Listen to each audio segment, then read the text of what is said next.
C'était un matin brumeux d'automne quand Nicolas Moreau, père célibataire de 32 ans, marchait le long de la route départementale 887, une bande d'asphalte oubliée qui voyait rarement plus de 3 voitures par jour. Il était à environ 3 kilomètres de leur vieille ferme et se dirigeait vers la propriété de la famille Dubois pour aider à réparer le toit de la grange. Le salaire n'était pas grand-chose, mais c'était mieux que rien quand on a une fille de 6 ans à nourrir. Soudain, il la vit. D'abord, il pensa que c'était juste un tas de vêtements sombres que quelqu'un avait jetés dans le fossé. Mais la forme fit que son estomac se contracta. Non, ce n'étaient pas des vêtements, c'était un être humain. Il courut, son cœur battait. Et, pouvez-vous m'entendre? En s'approchant, les détails devinrent horriblement clairs. C'était une femme, gisant immobile dans le fossé peu profond, son corps tordu dans une position non naturelle. Son tailleur était déchiré et sale, couvert de boue et de sang séché. Son visage était si enflé et bleu qu'on pouvait à peine la reconnaître. Des blessures qui venaient de point, pas d'une chute. Cette histoire prouve que parfois, un simple acte de compassion peut sauver une vie et transformer à jamais le destin de 2 âmes brisées. Camille Laurent, PDG multimillionnaire de 34 ans, avait été trahi par sa propre famille et laissée pour morte à cause de son handicap. Nicolas, veuf et père célibataire luttant pour survivre après avoir tout perdu. Découvrit en elle non seulement une femme à sauver, mais une âme sœur qui lui apprendrait que l'amour véritable transcende toutes les barrières. Si vous êtes prêt pour cette histoire de courage, de trahison familiale et d'amour qui triomphe de l'adversité, écrivez dans les commentaires d'où vous regardez cette vidéo. Nicolas Moreau avait 32 ans et depuis la mort de sa femme Sophie dans un accident de voiture 2 ans plus tôt, il luttait pour maintenir la tête hors de l'eau. Père célibataire d'Emma, sa fille de 6 ans, il jonglait entre les petits boulots et l'éducation de son enfant dans leur vieille ferme héritée de la famille de Sophie. Ce matin, brumeux d'octobre, il marchait vers la propriété Dubois pour réparer un toit de grange, espérant gagner assez pour réparer le leur qui prenait l'eau depuis des mois. Chaque euro comptait depuis que son entreprise de construction avait fait faillite après que son associé l'ait escroqué pendant qu'il pleurait sa femme. Soudain, dans le fossé en bordure de route, il aperçut quelque chose qui lui glaça le sang. D'abord, il crut voir un tas de vêtements abandonnés. Mais en s'approchant, la forme devint terrifiante. C'était un corps humain, immobile, tordu dans une position non naturelle. Il courut vers la forme, son cœur battant la chamade. « Hé, vous m'entendez? » cria-t-il en s'agenouillant. C'était une femme d'environ 30 ans, gisant inconsciente dans la boue. Son tailleur pantalon de luxe était déchiré et souillé, son visage tuméfié et couvert d'ecchymoses. Mais ce qui le frappa le plus, c'était l'état de ses jambes. L'atrophie musculaire, visible même à travers le tissu déchiré, et les traces de roues dans la boue près d'elle. Un fauteuil roulant, quelqu'un avait agressé une femme paralysée et l'avait abandonnée ici, pour mourir. Nicolas vérifia son pouls, faible mais présent. Sa respiration était laborieuse, sa peau froide comme la glace. Il n'y avait pas de réseau téléphonique dans cette zone reculée, et le téléphone le plus proche était chez Madame Mercier, à 1 kilomètre de leur ferme. Cette femme n'avait pas des heures devant elle. La décision fut rapide. Il la souleva délicatement, surpris par son poids léger, et commença le trajet de retour vers la ferme. Pendant qu'il marchait, elle émit un gémissement de douleur inconscient. « Je vous tiens. Tout va bien aller, je vous le promets, » murmura-t-il. Le trajet sembla durer des kilomètres. Ses bras brûlaient, son dos criait, mais il ne s'arrêta pas. Tous les quelques minutes, il vérifiait qu'elle respirait encore. Quand il atteignit enfin leur vieille ferme, il la porta directement dans sa chambre et l'allongea sur son lit. Il attrapa sa trousse de premiers secours et commença à évaluer ses blessures. Les ecchymoses sur ses bras montraient où quelqu'un l'avait maintenue. Des blessures défensives sur ses mains révélaient qu'elle avait tenté de se défendre. Ce n'était pas de la violence aléatoire, c'était personnel. Il courut chez Madame Mercier et tambourina à sa porte. « Nicolas, mon Dieu, qui se passe? »« J'ai besoin de votre téléphone maintenant.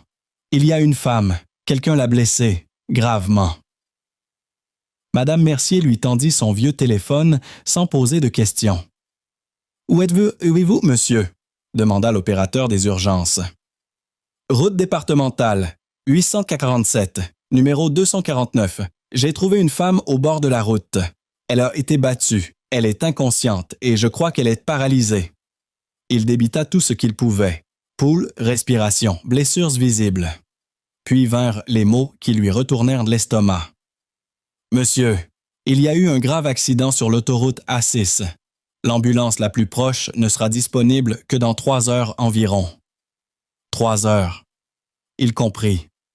Il retourna en courant voir la femme. Elle gisait exactement comme il l'avait laissée, pâle, froide, respirant à peine. Il tira une chaise près du lit, vérifia son pouls toutes les 10 minutes, lui parla bien qu'elle ne puisse pas l'entendre, car le silence ressemblait trop à la mort. « Qui que vous soyez, vous êtes une battante. Continuez juste à respirer. D'accord. » 1 heure passa, puis 2. Puis ses yeux papillonnèrent et s'ouvrirent. Il se pencha immédiatement vers elle. « Hé, vous êtes en sécurité, n'essayez pas de bouger. » Ses yeux étaient remplis de panique, ne se fixant sur rien, cherchant des menaces qui n'étaient pas là. « S'il vous plaît, ne les laissez pas me retrouver, » chuchota-t-elle. « Personne ne vous fera de mal ici, je vous le promets. »« Mon fauteuil, » dit-elle par fragments. « Ils ont pris mon fauteuil, on dit que je n'en avais plus besoin, l'ont brûlé devant moi. » Nicolas sentit la colère monter en lui. « Céline, » murmura la femme. « Ma sœur, elle a regardé. Elle a juste regardé. »« Économisez vos forces. Les secours arrivent. »« Ils m'ont laissé mourir. » Une larme solitaire roula sur sa joue bleue. « Elle a dit que notre père était fou de me donner l'entreprise alors que je ne peux même pas marcher. » Puis ses yeux se révulsèrent et elle reperdit conscience. L'ambulance arriva enfin. Les paramédicaux se précipitèrent à l'intérieur, professionnels et efficaces. « Monsieur, a-t-elle dit quelque chose? » Elle était peut-être consciente 1 minute, a dit quelque chose sur sa sœur, que son fauteuil roulant avait été brûlé. L'expression du paramédical s'assombrit. Cette femme a été droguée, sédatif lourd, et ses blessures. Quelqu'un voulait la voir morte. Dans quel hôpital l'emmenez-vous?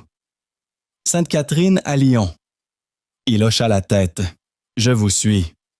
Il courut récupérer Emma chez Madame Mercier, où la petite fille prenait son petit déjeuner. Papa, tu es rentré tôt. Quelque chose s'est passé. J'ai trouvé une dame blessée et je dois m'assurer qu'elle arrive à l'hôpital. Peux-tu être une grande fille et venir avec moi? Les yeux bruns d'Emma s'élargirent. Elle est gravement blessée? Assez gravement, oui. Alors nous devons l'aider. Emma sauta et attrapa son lapin en peluche. Monsieur Lapin me donne toujours du courage quand j'ai peur. Peut-être que la dame blessée en a besoin aussi. Le trajet jusqu'à Sainte-Catherine prit 1 heure. Un policier s'approcha de lui dès qu'il franchit les portes. « Monsieur, je suis l'officier Martin. Je comprends que vous avez trouvé la victime. » Dans l'heure qui suivit, il donna sa déposition pendant qu'Emma s'accrochait à lui. « Monsieur Moreau, avez-vous une idée de qui est cette femme? » Non, elle était inconsciente la plupart du temps. L'officier Martin nota quelque chose dans son carnet. Entre nous, cela ressemble à une tentative de meurtre, mais elle a survécu, grâce à vous. L'officier le regarda dans les yeux.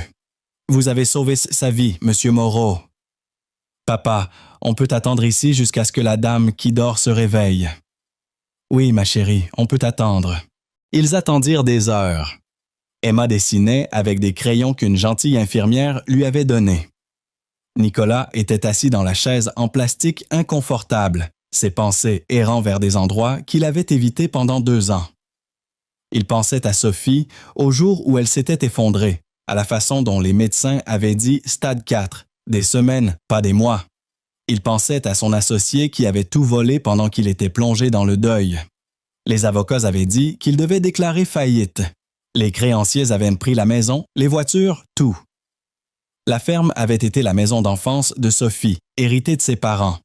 Elle tombait en ruine, mais c'était tout ce qu'ils avaient. Pendant 2 ans, il avait juste survécu. Mais ce matin, en trouvant cette femme dans le fossé, quelque chose avait changé. Pour la première fois en 2 ans, il se sentait utile, nécessaire. « Monsieur Moreau. » Il leva les yeux. Un médecin en blouse blanche se tenait devant lui. « Je suis le docteur Lemaire. Elle est maintenant stable. Critique, mais stable. Elle a 3 côtes cassées, des contusions sévères et des signes de paralysie à long terme. Quelqu'un l'a aussi fortement droguée. C'était une attaque planifiée. » Il eut la nausée. Peut-elle avoir des visiteurs? Pas encore. Elle est inconsciente et le sera probablement encore un jour. Ce soir-là, après avoir couché Emma, Nicolas s'assit sur les marches de la véranda et regarda les étoiles. Il pensait à la femme dans le lit d'hôpital, à la terreur dans ses yeux, à celui qui lui avait fait ça et pourquoi. Demain, il retournerait. Il tiendrait sa promesse à Emma. Il se réveilla quand Emma sauta sur son lit à 6 heures. « Papa, nous devons rendre visite à la dame blessée. » Ils arrivèrent à Sainte-Catherine à 8h30. L'infirmière sourit en les voyant. « De retour. Elle est encore inconsciente, ma chérie. Mais je parie qu'elle adorera tes dessins quand elle se réveillera. On peut les accrocher à son mur? Je pense que ce serait merveilleux. » Dans la chambre privée, Nicolas vit la femme pour la première fois sous un bon éclairage. Elle était plus jeune qu'il ne l'avait pensé, début trentaine peut-être. Même avec les bleus, il pouvait voir des traits fins, des pommettes hautes, de longs cheveux blonds. Le visage d'une femme qui appartenait aux salles de conseil d'administration, pas battue et laissée pour morte. Emma plaça M. Lapin sur la table de nuit. « Voilà, maintenant tu n'es pas seul. » Des heures passèrent. À 14 heures, l'officier Martin apparut dans l'embrasure de la porte. « Monsieur Moreau, nous avons une identification et l'affaire Ebotovi est beaucoup plus importante que nous le pensions. » Son estomac se contracta. Qui est-elle? L'officier Martin sortit une photo. Son nom est Camille Laurent, PDG de Laurent Technologies. Elle s'est portée disparue depuis 2 jours. Nicolas fixa la photo, puis Camille dans le lit. Laurent Technologies. Il connaissait le nom. Une des plus grandes entreprises technologiques du pays, valant des milliards. Sa famille, ils ont fait ça? Nous enquêtons. Mais cette femme possède 70% d'une entreprise de plusieurs milliards. Certaines personnes pensaient apparemment que son fauteuil roulant la rendait inapte à diriger. L'expression de l'officier Martin se durcit. Nous examinons sa demi-sœur et plusieurs membres du conseil d'administration. Quelqu'un a essayé de la tuer pour l'argent, pour le pouvoir. Nous aurons besoin de vous comme témoin si cela va au procès. Nicolas hocha lentement la tête. Tout ce dont elle a besoin.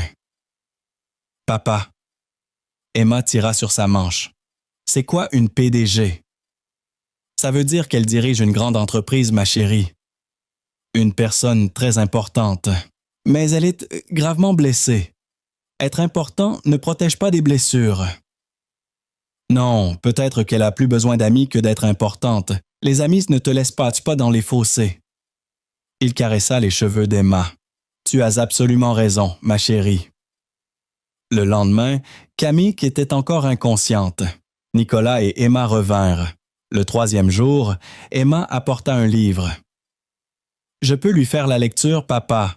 Maman disait toujours que les malades entendent les histoires, même quand ils dorment. » Oui, ma chérie, je pense qu'elle aimerait ça. Donc Emma lut, trébuchant sur les mots, faisant des voix amusantes. Nicolas regardait et sentait quelque chose remuer dans sa poitrine. De l'espoir peut-être, ou simplement l'étrange réconfort d'être à nouveau nécessaire. Le 4e jour, tout changea. Ils arrivèrent pour trouver la chambre de Camille pleine d'activité. La foule se sépara et il la vit éveillée, assise dans le lit, pâle mais clairement consciente. Ses yeux sombres se posèrent sur lui. « Vous, dit-elle, la voix rauque, vous êtes celui qui m'a trouvé. » Oui, c'était moi. Les infirmières me l'ont dit. Elles ont dit que vous m'aviez porté sur 3 kilomètres et m'aviez sauvé la vie. N'importe qui l'aurait fait. Non, La voix de Camille était ferme. Ils ne l'auraient pas fait. La plupart seraient passés leur chemin, surtout une fois qu'ils auraient réalisé. Elle désigna ses jambes. Surtout une fois qu'ils auraient réalisé que je ne peux pas marcher. Vous n'êtes pas cassé, dit-il avant de pouvoir s'arrêter. Leurs regards se rencontrèrent et étaient ternes. Papa, je peux dire bonjour maintenant? L'expression de Camille s'adoucit. C'est votre fille? C'est Emma. Emma, c'est Camille Laurent. Vous avez un joli nom. Ça sonne comme une princesse. Le rire de Camille était faible mais authentique. Pas tout à fait, ma chérie. J'ai laissé Monsieur Lapin pour vous, pour que vous ne soyez pas seul. Il a aidé? Les yeux de Camille se remplirent de larmes. Elle attrapa le lapin en peluche. Il a beaucoup aidé. Merci, Emma. Un homme en costume se racla la gorge. Mademoiselle Laurent, nous devrions vous laisser vous reposer. Non, donnez-moi quelques minutes seul avec Monsieur Moreau et sa fille, s'il vous plaît. La pièce se vida. Camille l'étudia. Emma m'a dit comment vous vous appelez. Il choisit ses mots soigneusement. Il y a 2 ans, j'ai perdu ma femme à cause du cancer, mon entreprise à cause d'un associé malhonnête. Tout perdu sauf ma fille et la vieille ferme. Il rencontra le regard de Camille. Je sais ce que c'est quand le monde vous frappe quand vous êtes à terre. Donc, quand je vous ai vu dans ce fossé, je ne voulais pas être une de ces personnes qui passent leur chemin. L'expression de Camille changea. Ils ont essayé de me tuer, dit-elle doucement. Ma demi-sœur Céline et 3 membres du conseil d'administration. Ils m'ont droguée, m'ont conduite sur cette route et ont détruit mon fauteuil roulant, l'ont brûlé sous mes yeux. Il sentit la colère monter en lui. Céline a dit que notre père était fou de me donner l'entreprise alors que je ne peux même pas marcher. C'est diabolique. Oui, mais j'avais rassemblé des preuves de leur détournement pendant des mois. Ils ont décidé d'éliminer le problème. Sauf que le problème est toujours là, dit-il fermement, grâce à vous. La voix de Camille devint un murmure. Vous m'avez sauvé la vie, Nicolas Moreau. Vous ne me devez rien. Si, je le fais.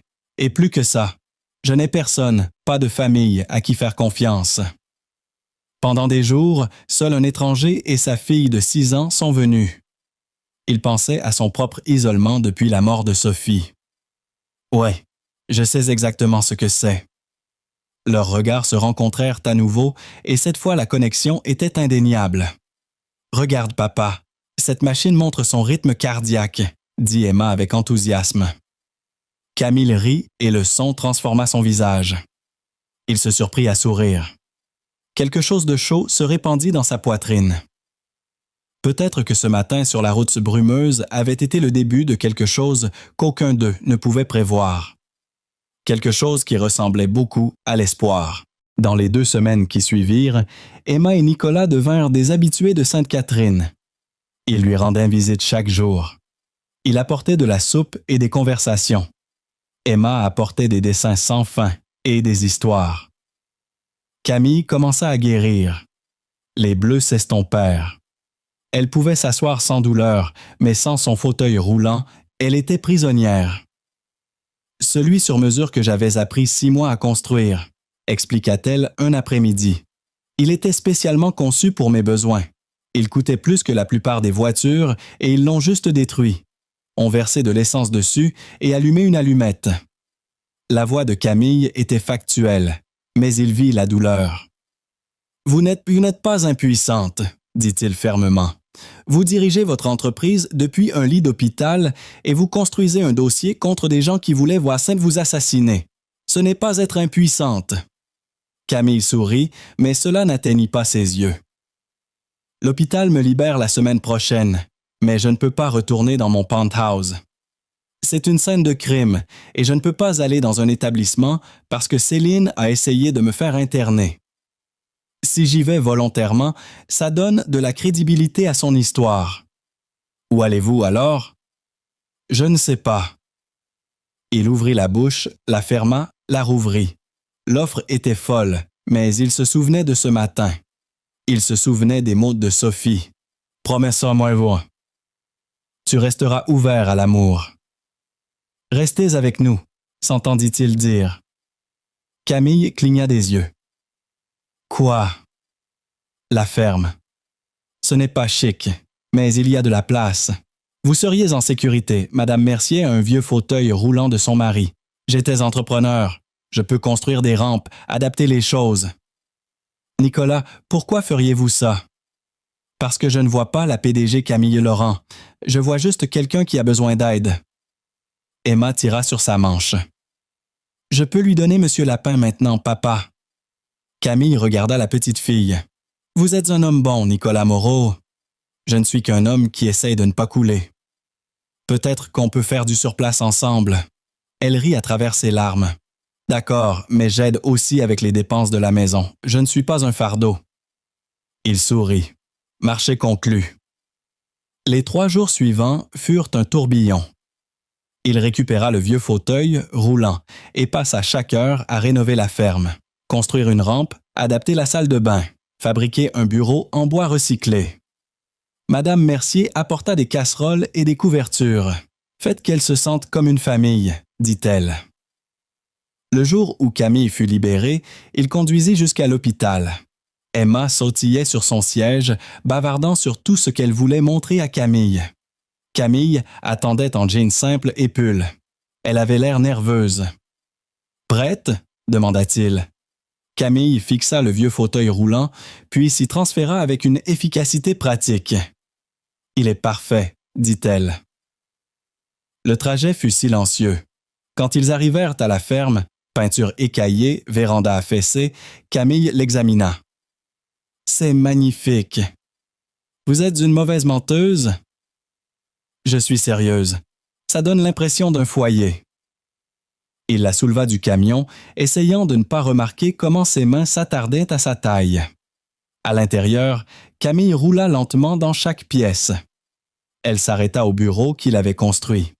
« Vous avez fait ça? » « Rien de spécial. »« Nicolas. » Elle se tourna vers lui. « C'est la chose la plus gentille que quelqu'un n'ait jamais faite pour moi. » Il ne savait pas quoi dire. « Comment est-ce que c'est possible? »« Vous méritez la gentillesse, » dit-il simplement. Leurs regards se verrouillèrent et la cuisine de la ferme sembla très chaude. Puis Emma trébucha. « Mademoiselle Camille, vous êtes là, venez et voyez ma chambre. » Le moment se brisa, mais la chaleur resta. La première semaine fut un ajustement. Camille travaillait à distance, reconstruisant son entreprise depuis la ferme. Nicolas retourna à ses petits boulots et Emma se nomma assistante officielle de Camille. 1 papillon, 2 papillons, 3 papillons, comptait-elle pendant que Camille faisait ses exercices de physiothérapie. Les soirs, après le coucher d'Emma, Camille et Nicolas s'asseyaient près de la cheminée. Ils parlaient de tout. Elle racontait l'isolement d'être PDG, comment son fauteuil roulant était devenu à la fois défi et professeur. Les gens vous traitent différemment. Ils parlent plus lentement, prennent des décisions pour vous sans demander. Ils agissent comme si votre handicap vous définissait. Ça doit être épuisant. Ça l'est, mais ça m'a montré qui méritait de rester dans ma vie. Il sentit le poids de son regard. Emma m'a dit que vous êtes le seul adulte qui ne lui parle pas comme si elle était stupide. Elle est brillante. Pourquoi le ferais-je? Il se pencha en arrière. J'ai perdu ma femme il y a 2 ans. Cancer. 6 semaines du diagnostic à la fin. Il ne put continuer. Puis mon associé a tout volé. Perdu la maison, l'entreprise. Fini ici parce que c'était tout ce qui nous restait. Je suis désolé, dit doucement Camille. Le deuil est une chose, mais l'isolement après. Les gens arrêtent d'appeler parce qu'ils ne savent pas quoi dire. Je comprends ça, dit Camille. Quand j'ai eu mon accident d'équitation, la moitié de mes amis ont disparu. Je n'étais plus confortable. Ils restèrent assis en silence. 2 personnes qui avaient été abandonnées, trouvant de la compréhension l'une dans l'autre. « Puis-je vous demander quelque chose? » La voix de Camille était hésitante. « Tout. Pourquoi n'êtes-vous pas en colère? Il réfléchit soigneusement. J'ai été en colère pendant des mois, mais alors Emma m'a demandé pourquoi j'étais toujours si triste. A dit que sa maîtresse a dit que les papas tristes ne voient pas les choses heureuses. J'ai réalisé que je pouvais soit rester en colère, soit trouver les bons moments. C'est la survie. Elle se tourna vers lui. Vous comprenez ça? Vous avez survécu toute votre vie, vous êtes prouvé, avez construit un empire, malgré tous ceux qui disaient que vous ne pouviez pas.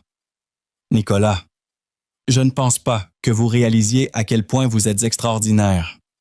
Vous m'avez sauvé la vie. Vous avez ouvert votre foyer. Vous me traitez comme un être humain, pas comme un cas de charité. Vous me voyez juste. Ce n'est pas extraordinaire. C'est juste être humain. Peut-être que c'est ce qui le rend si rare. Leurs regards se rencontrèrent et tinrent. Il tendit lentement la main. Elle ne recula pas. Sa main couvrit la sienne et leurs doigts s'entremêlèrent. Ils restèrent ainsi longtemps. Mains entrelacées, cœurs s'ouvrant prudemment. Les semaines suivantes tombèrent dans un rythme. Nicolas préparait le petit déjeuner et partait au travail. Camille dirigeait son entreprise depuis son bureau. Emma rentrait à la maison, débordante d'histoires. « Mademoiselle Camille, regardez, je vous ai fait un dessin d'une PDG. C'est merveilleux, Emma. J'aime particulièrement les ailes de papillon. C'est parce qu'elles sont magiques. » Il regardait ces interactions avec un cœur qui se sentait trop plein. Un soir, Camille insista pour aider avec le dîner. Ils travaillaient côte à côte et il sentit quelque chose changer. Après le dîner et le coucher d'Emma, il descendit et trouva Camille au sol faisant ses exercices. « Vous avez besoin d'un assistant ?» demanda-t-il. Il s'assit à côté d'elle, comptant les répétitions. Les exercices étaient difficiles, mais elle se poussait. « Assez, dit-il finalement. Vous allez vous blesser. » Encore une série. Camille. Sa main couvrit la sienne. « C'est assez. » Elle le regarda, respirant difficilement, puis hocha la tête. « Aidez-moi à remonter. » Il la souleva délicatement dans le fauteuil roulant, mais au lieu de rouler, elle resta proche. « Merci, » dit-elle doucement. « Vous ne me traitez pas comme si j'étais fragile. Vous êtes la personne la moins fragile que je connaisse. Autour de vous, je me sens fragile d'une bonne façon, comme si c'était OK de ne pas toujours être forte. » Il s'accroupit pour être à son niveau. La main de Camille reposait sur sa joue. « Nicolas, je pense que je tombe amoureuse de vous et ça me fait peur. » Son cœur battait fort. « Pourquoi? » « Parce que j'ai déjà tout perdu une fois. Je ne pense pas que je pourrais survivre à vous perdre aussi. » Il couvrit sa main de la sienne, embrassa sa paume. « Vous ne me perdrez pas. Vous ne savez pas ça. Non. Mais je sais que vous trouvez a été la première fois en 2 ans que j'ai senti que ma vie avait un sens. Je sais que vous entendre rire avec Emma me rend plus heureux que je ne pensais possible. Je sais que quand je rentre à la maison et que je vous vois ici, je sens que peut-être je n'ai pas tout perdu. Peut-être que j'ai juste trouvé quelque chose de différent. » Les yeux de Camille se remplirent de larmes. C'est la plus belle chose que quelqu'un m'ait jamais dite. Alors les gens ont dit les mauvaises choses. Elle l'attira plus près et il enroula ses bras autour d'elle. Ils se tinrent. 2 personnes bien brisées découvrant que les pièces brisées s'assemblent parfois parfaitement. Le matin suivant, Emma les trouva endormis près de la cheminée. Lui dans le fauteuil, Camille dans son fauteuil roulant, mains encore entrelacées. « Papa, tu tiens la main de mademoiselle Camille. » Il sursauta. « Qu'est-ce qui ne va pas, ma chérie? » « Rien ne va pas, mais tu l'aimes, ce qui veut dire qu'on va peut-être devenir une famille. » Camille rit. « Bonjour, Emma. C'est vrai? Tu aimes mon papa? L'aimer? » Camille le regarda. « Oui, beaucoup. »« C'est OK? » Le visage d'Emma rayonna. « C'est le mieux. »« On peut avoir des crêpes pour fêter? » Pendant qu'il préparait le petit déjeuner, il regarda Camille et Emma à table. Il pensa « Voilà à quoi ressemble le bonheur. » 3 semaines plus tard, le nouveau fauteuil roulant sur mesure de Camille arriva. Le fauteuil high-tech avait l'air de sortir d'un film de science-fiction. On dirait un vaisseau spatial. Mais avant que Camille ne change, Emma apparut avec des autocollants papillons. Pour la chance. Camille regarda le fauteuil cher, puis la petite fille. « Tu as raison. Où les colletons? » 20 minutes plus tard, le fauteuil roulant noir chic était couvert de papillons scintillants. Lors de sa vidéoconférence ce soir-là, un membre du conseil commenta les autocollants. « Un cadeau d'une amie, » dit Camille avec fluidité, pour me rappeler ce qui compte vraiment. L'hiver vint avec des vents froids. Nicolas économisa enfin assez pour réparer son camion, ce qui signifiait plus de travail, mais plus d'heures absents. Une nuit, il trouva Camille. Au téléphone, parlant rapidement espagnol avec quelqu'un qui lui donnait manifestement des problèmes. Elle sonnait impérieuse, puissante. Chaque centimètre la PDG. Quand elle raccrocha, elle avait l'air épuisée. Appel difficile? Ancien partenaire commercial essayant de sortir d'un contrat. Il pensait qu'il pouvait me bousculer à cause de...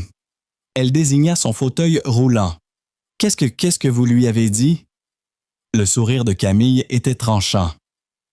Je lui ai dit que j'ai survécu à une tentative de meurtre. Je n'ai pas peur de lui. Il rit. Rappelez-moi de ne jamais vous énerver. Vous êtes en sécurité. Vous n'êtes pas business. Qu'est-ce que je suis alors? Elle roula plus près. Vous êtes la personne qui me rappelle ce que c'est que de se sentir en sécurité. Vous êtes la raison pour laquelle je pense à ce qui vient après la vengeance, après avoir reconstruit mon entreprise. J'étais si concentré sur la survie que j'ai oublié ce que je veux vraiment. Et finalement, je veux ça. Vous et Emma et cette ferme. Son souffle se coupa. Je ne demande pas de promesses, mais je dois vous le dire. Ce n'est pas temporaire pour moi. Ce que je ressens pour vous est réel. Il traversa la pièce, tomba à genoux. C'est réel pour moi aussi. Qu'est-ce qu'on fait alors? Je ne sais pas, mais peut-être qu'on continue juste, qu'on reste honnête, qu'on voit où ça mène. La main de Camille encadra son visage. Je peux faire ça. Il se pencha et cette fois, il n'y eut pas d'hésitation. Leurs lèvres se rencontrèrent dans un baiser qui était à la fois doux et sauvage. Quand ils se séparèrent, tous deux respirant difficilement, Camille sourit. Je pense que M. Lapin avait raison. Il rit, posant son front contre le sien. Ne le dis pas à Emma. Trop tard. La voix d'Emma cria depuis l'escalier. J'ai tout entendu. M. Lapin dit que je vous l'avais dit. Ils éclatèrent de rire et il réalisa que ce chaos d'émotions était exactement ce qui lui avait manqué. C'était la vie, vraie, belle, imparfaite vie. L'hiver apporta la neige et des nouvelles difficiles. La date du procès était fixée. Camille devait retourner à Lyon. « Je dois revenir », dit-elle un soir. « L'entreprise a besoin de moi et les affaires légales. »« Je sais », dit-il. « Venez avec moi. » Il la regarda vivement. « Quoi? »« Vous et Emma. Venez à Lyon. » Camille continua à parler rapidement. « J'ai une maison en banlieue, 4 chambres, énorme jardin, excellentes écoles. Et Nicolas, mon entreprise a besoin d'un nouveau directeur des installations et constructions. Camille, je ne peux pas accepter la charité. Ce n'est pas de la charité. Vous avez construit Moreau Construction en une entreprise de 3 millions. Vous avez l'expérience dont j'ai besoin. Et plus que ça, sa voix devint douce.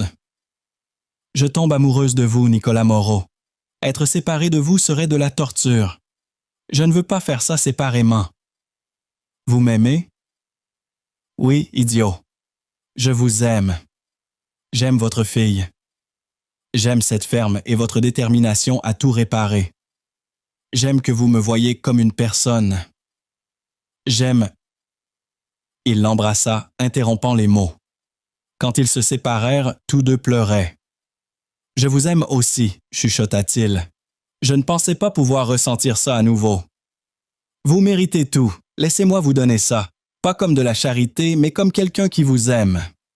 Et cet endroit? » Il regarda autour. Gardez-le. Mais Nicolas, ne vous enfermez pas dans le passé. Sophie voudrait que vous viviez. Il pensa à Emma qui méritait de meilleures opportunités au futur qu'il pourrait construire avec Camille, s'il était assez courageux. Je peux y réfléchir? Bien sûr.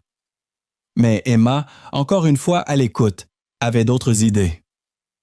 Papa, on peut aller à Lyon, s'il te plaît? S'il te plaît. La maison de mademoiselle Camille n'a probablement pas de trou dans le toit, et je veux vraiment qu'on soit une vraie famille. Il regarda le visage plein d'espoir d'Emma, puis l'espoir prudent de Camille, et sentit quelque chose se briser. Peut-être qu'il était temps d'arrêter juste de survivre. Oui, dit-il. Oui, faisons ça. Emma cria. Le visage de Camille rayonna de soulagement, et il sentit pour la première fois en 2 ans que l'avenir promettait. Il promettait l'amour. 4 mois plus tard, Nicolas se tenait dans son nouveau bureau au 15e étage de la tour Laurent Technologies, regardant l'horizon lyonnais. Derrière lui, la porte du bureau s'ouvrit. « Monsieur Moreau, vous avez de la visite, » dit son assistante. Camille roula à l'intérieur, chaque centimètre la PDG. « Hein, étranger, déjeuner ?» Il sourit. « La patronne m'invite à un rendez-vous. » Considérez ça comme une évaluation de performance. Elle roula plus près et il l'embrassa. Le procès s'était terminé des semaines plus tôt. Céline et les membres du conseil d'administration avaient été condamnés, faisant face à des décennies de prison.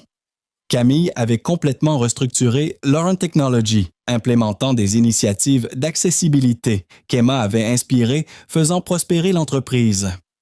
Mais il savait que la vraie histoire n'était pas celle d'une PDG qui récupérait son empire.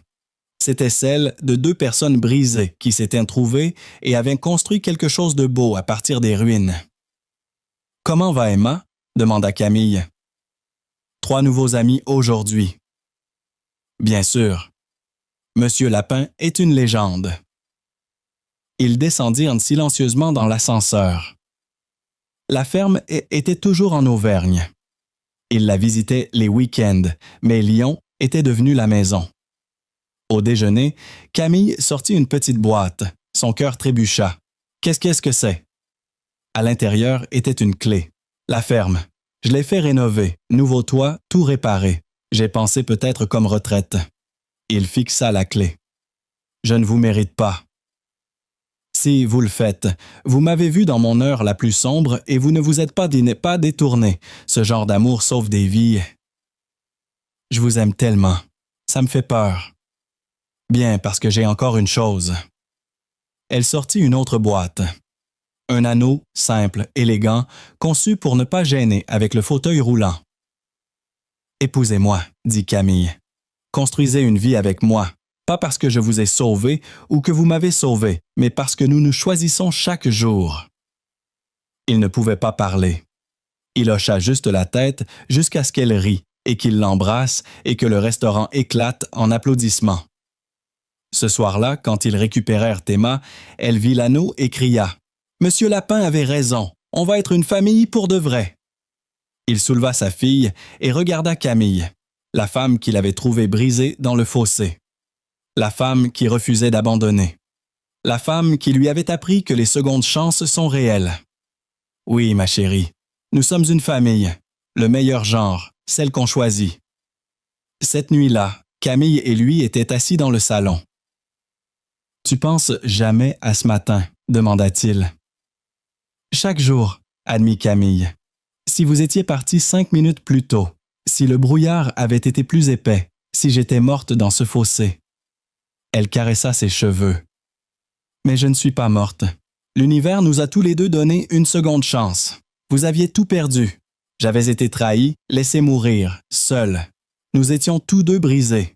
Et les choses brisées peuvent être réparées, non, reconstruites en quelque chose de mieux. » Il se leva, s'agenouilla près de son fauteuil. « J'ai quelque chose à dire. »« D'accord. » J'aimais Sophie. Une partie de moi le fera toujours. Mais l'aimer ne diminue pas ça. Vous n'êtes pas un remplaçant. Vous êtes exactement avec qui je suis censé être maintenant, Camille. Et je sais que vous avez peur, mais j'ai besoin que vous entendiez ça. Je ne vois pas votre handicap. Je vois votre force.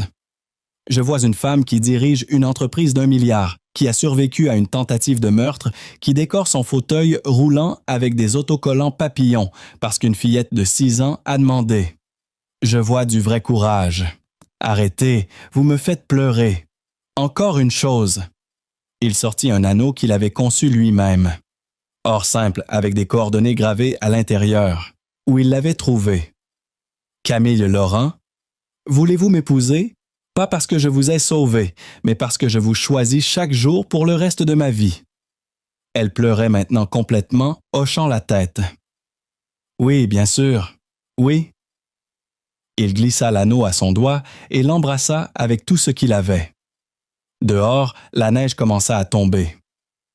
Il comprit quelque chose de fondamental. Il ne s'agit pas des catastrophes. Il s'agit de ce que vous faites après, des gens que vous trouvez dans les ruines, des mains que vous tenez dans l'obscurité, de l'amour que vous construisez à partir de pièces brisées.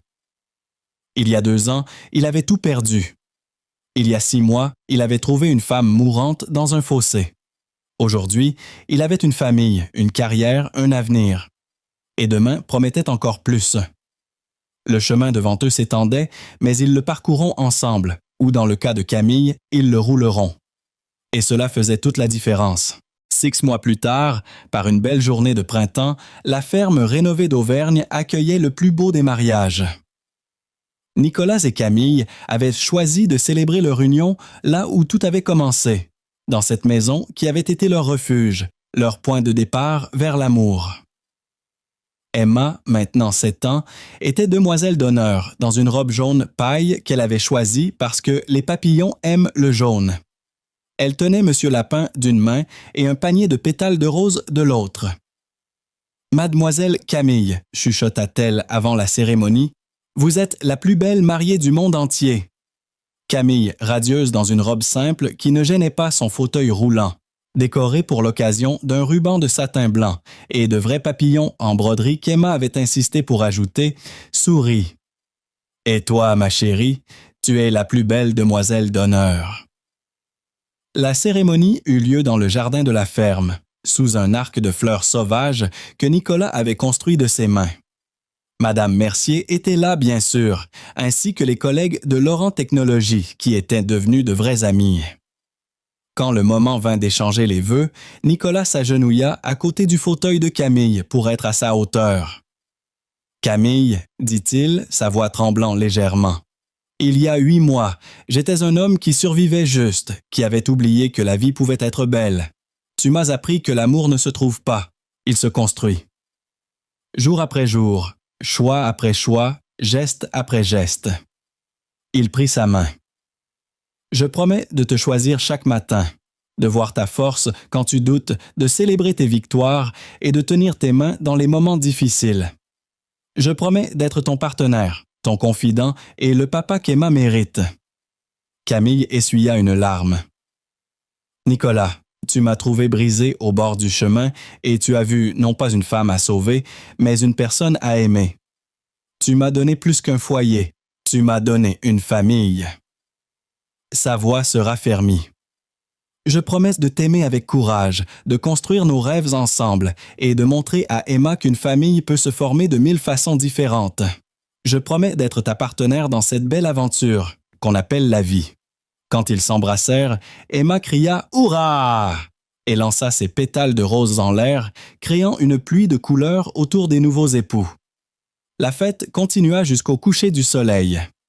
Nicolas dansa avec Emma, la soulevant dans ses bras pendant que Camille riait et applaudissait. Puis Emma insista pour que Camille danse aussi, poussant son fauteuil en cercle pendant qu'ils chantaient tous. « On est vraiment une famille maintenant ?» demanda Emma quand il fut temps de couper le gâteau. « On l'a toujours été, » dit Camille, « mais maintenant c'est officiel. »« Et Monsieur Lapin aussi ?» Nicolas rit. Monsieur Lapin est un membre fondateur de cette famille. 2 ans plus tard, leur vie s'était épanouie au-delà de leurs rêves les plus fous. Emma, maintenant 9 ans, excellait dans sa nouvelle école à Lyon et avait développé une passion pour la biologie marine, inspirée par les histoires de Nicolas sur les créatures qui s'adaptent pour survivre. Laurent Technologies était devenu un modèle d'inclusion, avec des programmes que d'autres entreprises quasi copiaient. Nicolas dirigeait non seulement le département des installations, mais aussi une fondation qu'ils avaient créée ensemble pour aider les familles touchées par le handicap. Camille avait écrit un livre sur la résilience en entreprise qui était devenu un best-seller, et Nicolas donnait des conférences sur la reconstruction après la perte. Mais leur plus grande joie restait les moments simples. Les petits déjeuners du dimanche à la ferme, les soirées à regarder Emma faire ses devoirs pendant que Camille travaillait sur son ordinateur portable et que Nicolas réparait quelque chose dans la maison. Un soir d'automne, exactement 3 ans après ce matin brumeux sur la route départementale, ils étaient assis tous les trois sur la véranda de la ferme rénovée. « Papa, dit Emma regardant les étoiles, tu crois que maman Sophie et ma vraie grand-mère peuvent nous voir d'en haut? » Nicolas échangea un regard avec Camille. Ils avaient souvent parlé de la façon d'honorer la mémoire de Sophie tout en construisant leur nouvelle famille. « Je pense qu'elle nous voit, dit-il doucement. Et je pense qu'elles sont fières de la famille qu'on a construite. Tu penses qu'elles s'aiment bien? Camille sourit. Je pense que toutes les mamans s'aiment bien quand elles voient leurs familles heureuses. Emma hocha la tête, satisfaite. Bien, parce que j'ai 2 mamans maintenant, une au ciel et une qui fait les meilleurs pancakes du monde. Cette nuit-là, après avoir couché Emma, Nicolas et Camille restèrent en dehors sous les étoiles. « Tu regrettes quelque chose? » demanda Camille. « Seulement de ne pas t'avoir trouvé plus tôt. On n'était pas prêts plus tôt. Il fallait qu'on soit brisé pour apprendre à guérir. Il fallait qu'on perde pour apprendre à choisir. » Il prit sa main, celle qui portait maintenant les 2 anneaux, celui qu'elle lui avait offert et celui qu'il avait conçu pour elle. « Tu sais ce qui me rend le plus fier? »« Quoi? » Emma ne se souvient même pas d'un temps où tu n'étais pas sa maman. Pour elle, notre famille a toujours existé. C'est le plus beau compliment qu'on puisse me faire. Ils rentrèrent de main dans la main, Nicolas marchant à côté du fauteuil de Camille, comme il l'avait fait des milliers de fois. Dans la maison, une photo trônait sur la cheminée. Nicolas, Camille et Emma, le jour de leur mariage, mais au premier plan, M. Lapin était visible, un petit membre permanent de leur famille recomposé. Au dos de la photo, Emma avait écrit de son écriture d'enfant « Ma famille choisie avec amour ». L'histoire de Nicolas et Camille nous enseigne que parfois, les plus belles familles se forment dans les moments les plus inattendus. Un matin brumeux, un fossé au bord de la route, une femme brisée, un homme qui refuse de passer son chemin, et 3 vies changées à jamais.